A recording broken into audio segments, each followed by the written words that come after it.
চল একবার দেখে নিচ্ছি কবে তোমার ভালোবাসার মানুষটির তরফ থেকে কমিউনিকেশন আসবে, কবে তোমার ভালোবাসার মানুষটি তোমার সাথে কমিউনিকেট করবে। ডেট অফ বার্থ ওয়াইজ দেখো, যাদের ডেট অফ বার্থ 1 থেকে 15, ঠিক আছে, 1 তারিখ থেকে 15 তারিখের মধ্যে, 1 to 15 যাদের ডেট অফ বার্থ, তাদের মধ্যে দেখে নিচ্ছি এই সেপারেশন কবে ওভার হবে, কবে তোমার পার্টনার তোমার সাথে কমিউনিকেট করবে।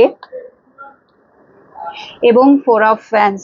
তো যেটা দেখা যাচ্ছে এই মুহূর্তে, আমি যেটা দেখতে পাচ্ছি যে তোমার পার্টনার কিন্তু ধীরে ধীরে তোমার প্রতি অ্যাট্রাক্টেড হচ্ছে, ঠিক আছে, এবং যে প্রবলেমগুলো ছিল সেগুলো কিন্তু অনেকটাই ওভারকাম হয়েছে, যেটা তার ফ্যামিলি প্রবলেম ছিল বা যে কাজে সে ব্যস্ত ছিল, এবং যদি তার মধ্যে একটা অলওয়েজ মানে প্রচন্ড কাজের প্রেশার ছিল ক্যারিয়ারের জায়গায়, যে কারণে সে তোমার দিকে রিলেশনশিপটাকে ব্যালেন্সড ওয়েতে চালাতে পারছিল না, তার পার্সোনাল প্রবলেম এবং রিলেশনশিপ দুটোকে ব্যালেন্সিংয়েই তার প্রবলেম হচ্ছিল, যে কারণে তোমাদের মধ্যে একটা ডিস্টেন্স চলে এসছে মোস্ট অফ দ্য কেসেসে, ঠিক আছে।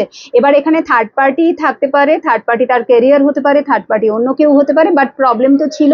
এটা কিন্তু খুব তাড়াতাড়ি আমি যেটা দেখতে পাচ্ছি উইদিন 1 মান্থ যারা 1 থেকে 15 চুজ করেছো, তোমার পার্টনার কিন্তু এই যে মে মাসের প্রথম সপ্তাহটা, ঠিক আছে, এবং উইদিন 1 মান্থ মানে পুরো মে মাসটা একটা কিন্তু হিউজ লেভেলের, বাট প্রথম সপ্তাহটা অনেকের জন্যেই কমিউনিকেশন আসবে, আর যদি না আসে তাহলে মে মাসের মধ্যে হিউজ লেভেলের এনার্জি চেঞ্জ তুমি দেখতে পাবে। সে 100% তোমার সাথে কমিউনিকেট করবেই করবে আগামী 1 মাসের মধ্যে, বাট কামিং 8 ডেজের এনার্জিটা, মে মাসের ফার্স্ট উইকের এনার্জিটা অনেক হাই।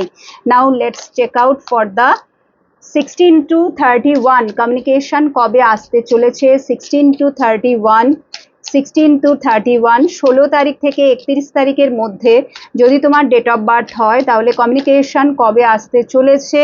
হারমিট, ফুল,